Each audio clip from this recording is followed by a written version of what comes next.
સુરતના સચિન જેઆઈડીસી વિસ્તારની ઘટના. બુટલેગર થયા બેફામ.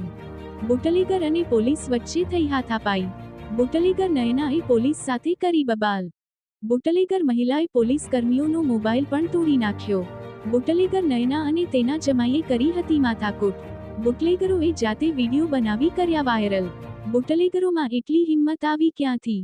આ બુટલેગરોને દારૂ વેચાણનું પરમિશન કોણ આપી રહેલ છે? સમાજમાં આવા બુટલેગર એક ભ્રમ નિર્માણ કરવાની કરી રહ્યા છે કોશિશ. શું કમિશનર, એસપી, ડીએસપી કે વિજિલન્સ એવા બુટલેગર પર કરશે કોઈ કાર્યવાહી? આવનાર સમયમાં બુટલેગર પોલીસને પણ ગણકારશે નહીં. કોણ લગાવશે લગામ? DD report, Surat.